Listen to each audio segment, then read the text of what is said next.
Hey guys, it's Marsha Kerr Talley here, and today I want to be really candid with you. I want to share something very personal with you because I understand that a lot of times we don't know what others are facing beyond their smiles. So we may see a person, we may look at their attire, we may even look at their personality.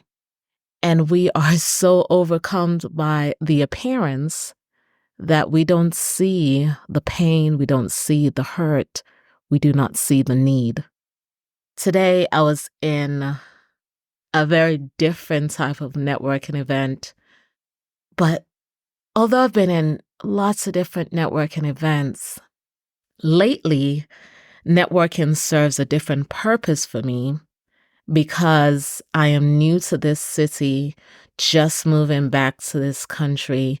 So many things have changed in my family, in my finances, in my career, in me as a person. And so networking for me now is a way of kind of rediscovering who I am. And it's a journey of self-discovery, a journey of personal growth that is coming through interactions with other people, with understanding who I am and understanding the needs of others. And as I was in this networking, it was virtual. Two things really popped up at me, and it made me want to talk about this. One was transferable skills, and the other was unconscious bias. Two individuals in the group I was in mentioned those things, and I'm sure they don't know how those words impacted me. And see, that's how life is. You just being can affect someone in ways you'll never, ever understand. It will transcend the here and now. And sometimes it goes much further than you intended it to be based on who the person is and what's going on in that person's life at the time. And also it may come from a trauma response. You know, it may come from that person dealing with things that you know nothing about. But those two things stood out to me today because, for one, and this is where I want to be very candid with you, I'm in a state of frustration.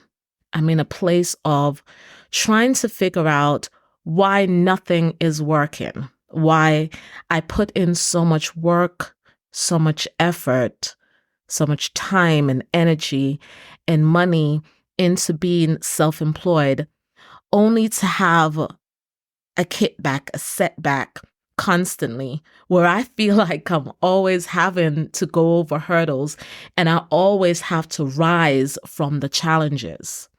And that is constant for me. It's a constant season of sowing, it feels like. And my harvest time, it takes a long time to come. And when it comes, it seems like it's a very short period of time. So now I'm going through this phase of changes. One, losing my ex-husband meant or means I have lost a co-parent. So now I'm a single mother. I'm a single mother who didn't get any funds from him when he passed. And I have to figure out how to get funds, additional funds, to ensure that our child is taken care of. In addition to me wanting to do what's best for me physically, mentally, and emotionally.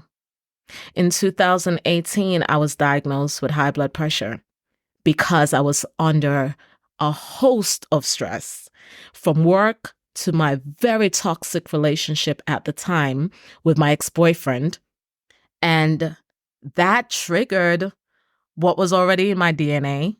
But for all my life, I've been very active, ate well, and this was triggered simply by stress. And so now, whenever I make decisions when it comes to work, when it comes to who I deal with, I have to be very mindful of how I do things and how I put pressure on myself and how I allow others to put pressure on me, because I understand without a shadow of a doubt that stress kills. I'm not talking about figuratively, I'm talking about literally, literally. Stress in my body has caused chronic kidney disease, has caused high blood pressure. So thankfully, my blood pressure is managed so that has caused my kidney to heal itself. Again, because the kidney issue was caused from the stress, which caused the high blood pressure. So now everything I do, I have to think about my health and wellness. That's always been a focus of mine, truly. It's always been a focus of mine, but it was a fight because I've always been so healthy. When the doctor told me this is the diagnosis, I sat, well, I didn't sit. I was actually in a classroom. And for those of you who do not know, I'll let you know. I have been a school teacher, public school teacher, for almost 2 decades. I actually started my career in education in London in a school for students with special needs. And then when I went to Texas, I decided to continue in that same field, and I became a certified teacher there.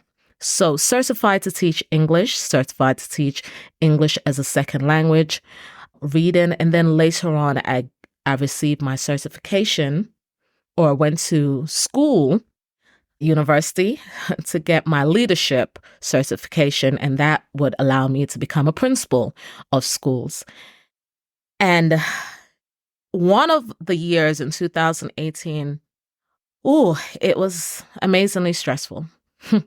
So I was in a classroom, and for whatever reason, the disruption was high or whatever was going on.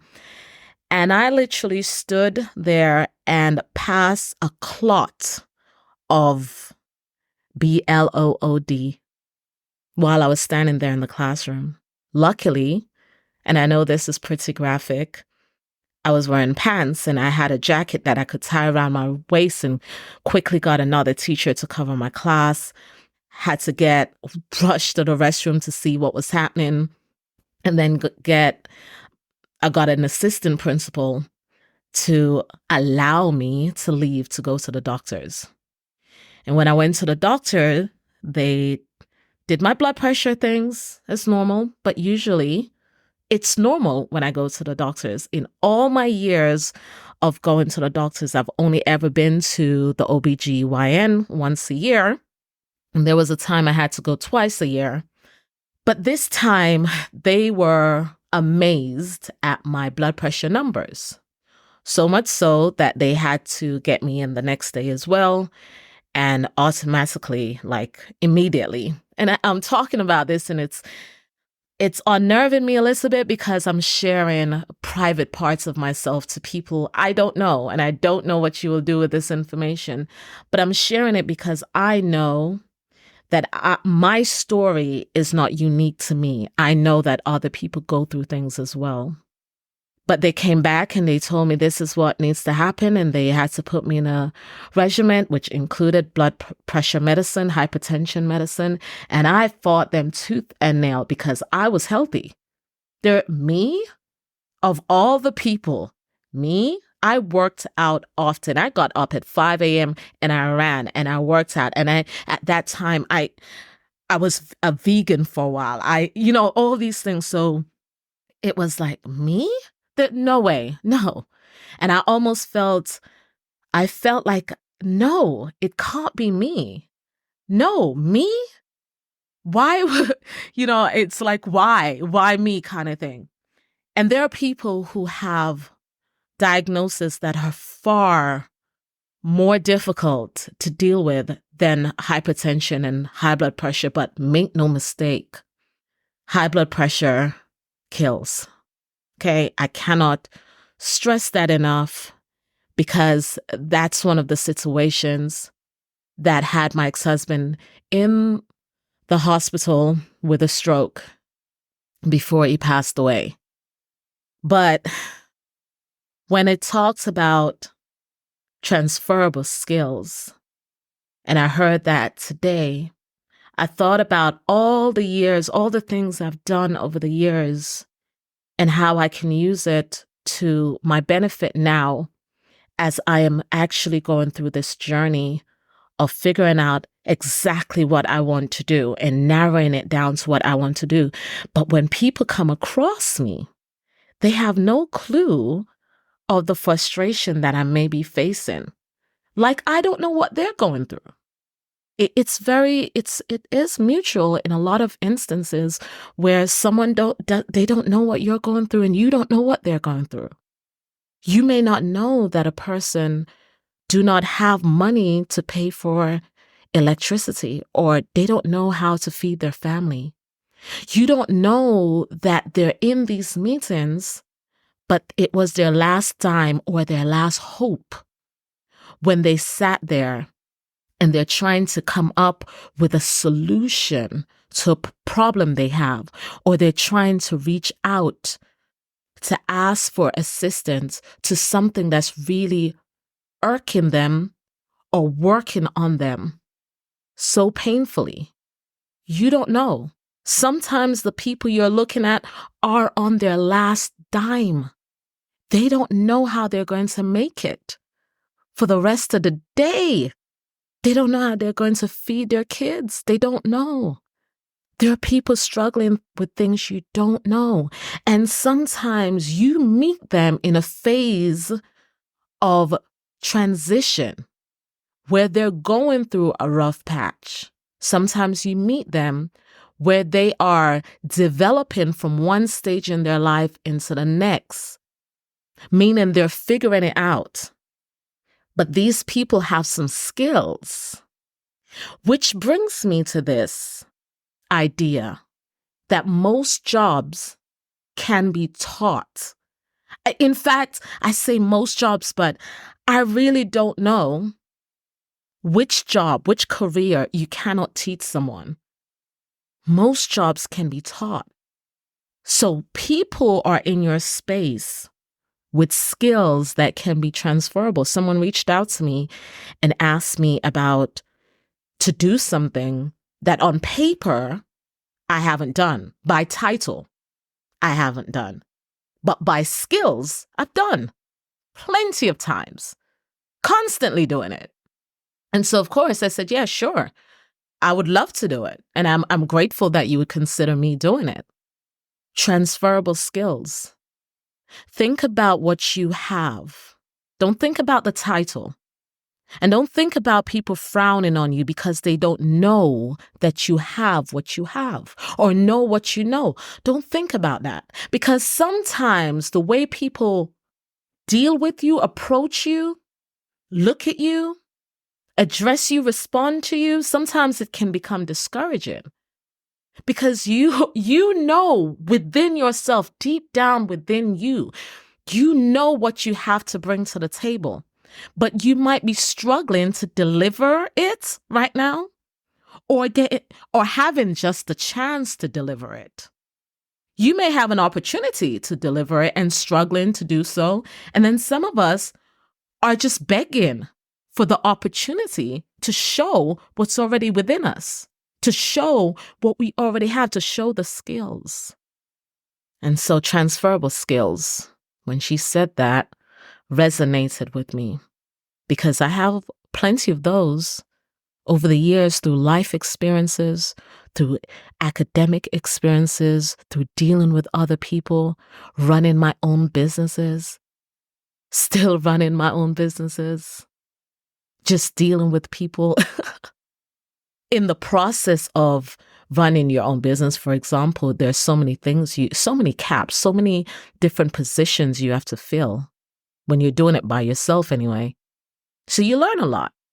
And you don't realize how much you learn or have learned until you're asked to transfer those skills.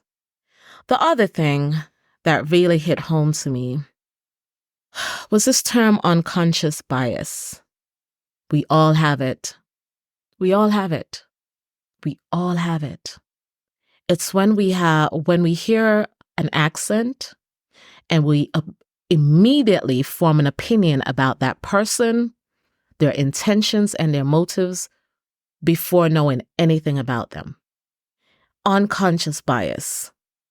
It's when we see a person's hairstyle, skin color, attire, and we formed an opinion about who they are, their intelligence level, their skill level, that you form a whole narrative about these individuals without knowing anything about them. Unconscious bias. And this guy was talking about this in reference to his business and how he helps companies and businesses to hire people fairer, do a fairer job where they're not using their unconscious biases to prevent people from getting employment because of how they look or what they sound like. And they have different tools to kind of help businesses do that. And as I listened to him give his pitch about his business, that term resonated deeply with me and deeply within me because I am a Black woman. And I can hear some people saying, but it's not the same. Things have changed. I hear you. I hear you. But this is why it's unconscious and not conscious. And not until some of those unconscious thoughts surface itself, and it will show up. It will show up in how you respond, react, treat other people. But it's whether or not you justify those actions with whatever else you choose, or if you actually evaluate those actions and choose to say, this is a bias of mine and I need to address it. It's something I've had to do. I've noticed how I physically may respond to a person who looks a certain way, or the thoughts that immediately pops up into my mind to a person who sounds a certain way. I know that. So many subliminal thoughts that are not really ours, are in our heads. And sometimes they bombard the truth. They bombard our ability to see people, to accept and receive people truly and fully. Sometimes those thoughts are in our head. They came from TV, from other people's experiences, from the news, from whatever it is. It came from somewhere else. The fact of the matter is you may not have been responsible for those unconscious biases, but you're 100% responsible for addressing them. And this is why, again, I am so proud of writing Healing from Emotional Traumas, because it encourages us to deal with those things in the unconscious mind, the subconscious mind that may be sabotaging us. And sometimes you can't do that by yourself. You can't, maybe a friend can't even help you to see that. Maybe it takes therapy for you to see that. There is a person who I actually really liked, and I still like the person, but our friendship was almost immediately terminated because I recognized certain unconscious biases that person just could not see. And we have those, and it's not my responsibility it is my responsibility in a way if I'm trying to be friends with a person to help them recognize certain things about themselves, but it's not my responsibility to fix that person. I can't do that. That's way out of my pay grade. Way. Not even in the realm. So I started this conversation with myself. Actually, it's a conversation between you and I. I would like you to respond in the comments. I would like you to respond. You can always email me as well if you hear something that I say and it resonates with you or you disagree with me. You can always send me an email, and I'll make sure that is in the description. So you can contact me, you can reach out to me, but you can also leave a comment. And you can find me on social media at Marsha Kerr Talley. And of course, my website is marshakertalley.com. I'll make sure that information's in the description. But I started out this conversation saying, I wanted to be candid with you. And the truth is, I always want to come to you and be open and honest about what's going on with me, because I understand that my story is not unique to me. It's happening to me, but it's happening to some of you too. You may not have the platform to speak on it, and you may be trying to figure out how to deal with this thing.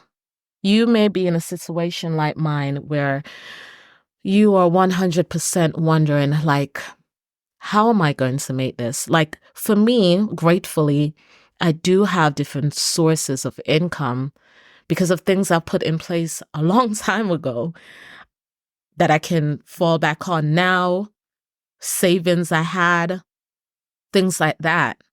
But in the interim, I have to figure it out, and very quickly. And it's a lot of pressure on me. It's a lot of pressure on me being a single mom. And for all the single mothers out there, if I ever underestimated your role and what you had to do before, please forgive me, because I know. And I'm talking about single moms where the fathers are not at all involved. I am not talking about those of you who are co-parenting, and I understand that task is high too, and it's a lot of work too. I get that because I've been a co-parent all this time. There's another level. There's another level to it when you become the only parent, and not just financially. It's the sole responsibility of guiding your children.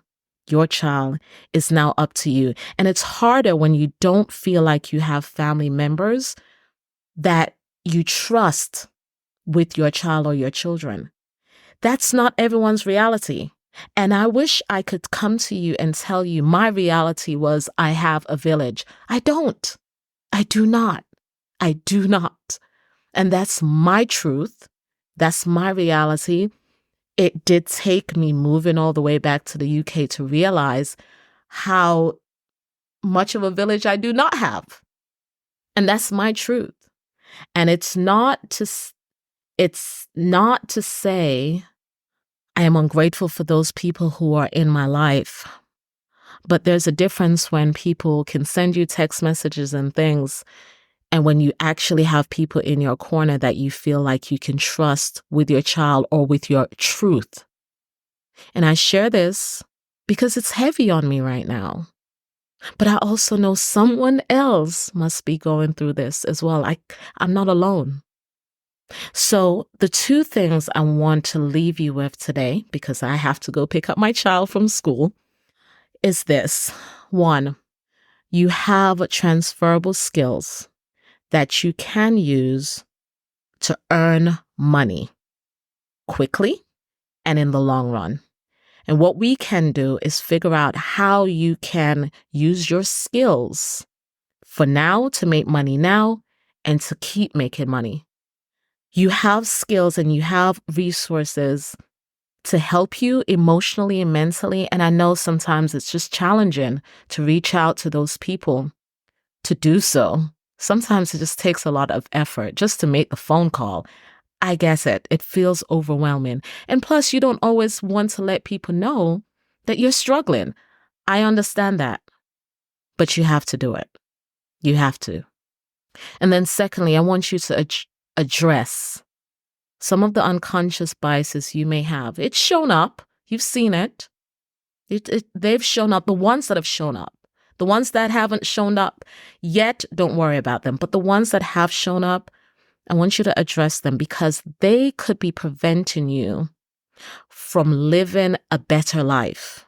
You could be getting better experiences with people and even in the environment that you live in if you address some of your biases. I'm going to encourage you to give people a chance, but the right people.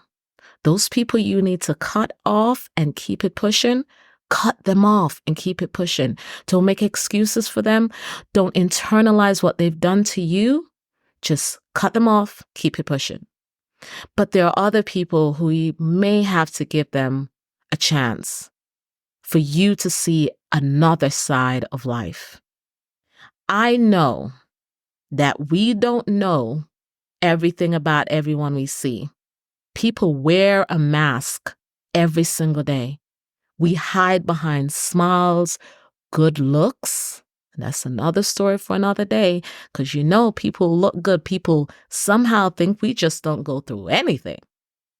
But we hide behind our strength. We hide behind our titles. We hide behind so many different things. But if you cannot be honest with anyone else, if there's no one else that you trust right now to be honest with, I want you to get a journal and I want you to write them down. What are you struggling with today? And more importantly, I want you to figure out, just list as many solutions as possible. Above all, and I'm leaving you with this, smile. Smile. Go look at one of your pictures where you were smiling, and I want you to smile. So with that, I'm Marsha Kerr Talley. Rise. You can rise above this current challenge, these current circumstances. Rise.